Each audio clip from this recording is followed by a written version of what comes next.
1977, Atari would launch the Atari VCS, which would later be known as Atari 2600.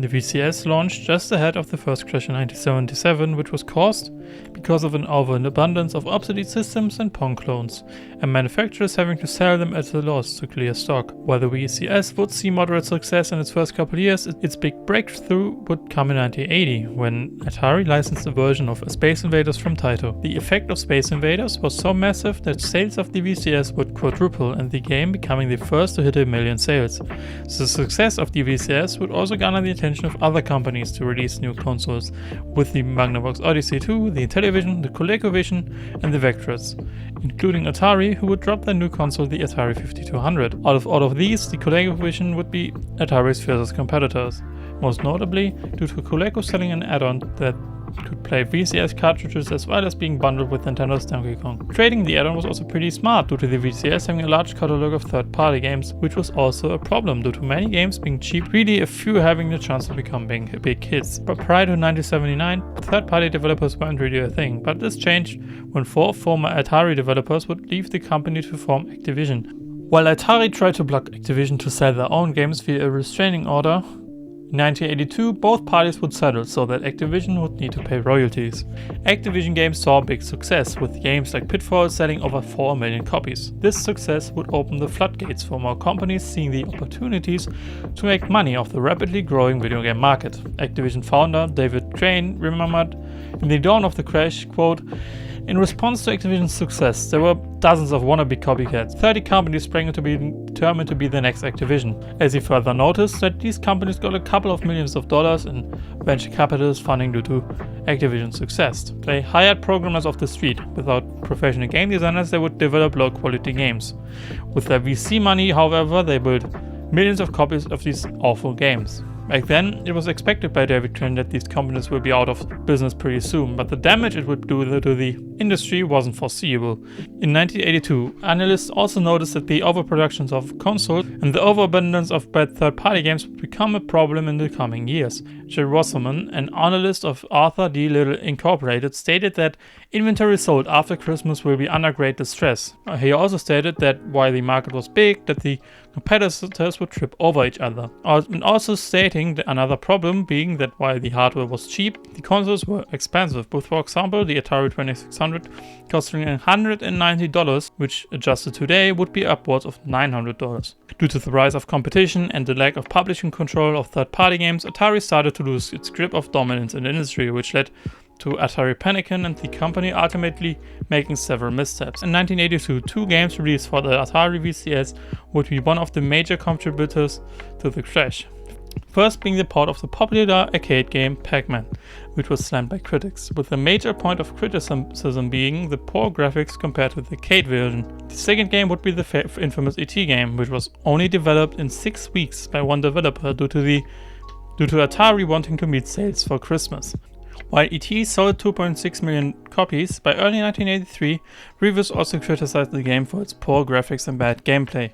In 1983, sales dropped to 660,000. E.T. in particular sold so bad that Atari ended up burying unsold copies in the desert.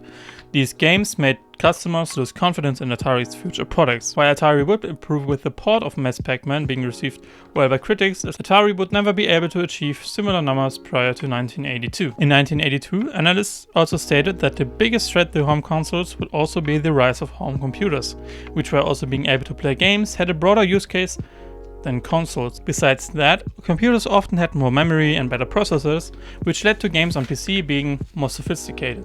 1982 saw Commodore and Texas Instruments beginning a price war, which saw home computers going down to a similar price as consoles. In 1983, the C64's price was cut down to $300, with some stores starting to sell it as little as $199. This led to a rethinking in consumers, questioning into why they should buy a console that can only play games, but for the same price I can get a computer that can do the same thing and even more. The rise of third-party companies like Activision saw Atari's cartridge markets share shrink from 75% in 1981 to 40% in 1982, and the rise of low-quality, super cheap third-party games ruined the business.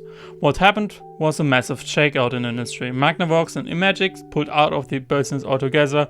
Activision had to downsize across 1984 and 85. Growing lack of confidence caused retailers to stop selling consoles altogether, or at least reduce their inventory significantly. And between 1982 and 1985, sales dropped from $3.2 billion in 1982 to $100 million in 1985, a drop of 96.9%. Nice. Due to the crash, analysts started to severely doubt the long-term viability of the industry. 1985 saw the first glimpse of hope in an ailing industry due to two major events. One being that computers like the C64 saw increased sales, which helped to maintain revenue for game developers like Activision or Electronic Arts, and the second came from overseas, from Nintendo.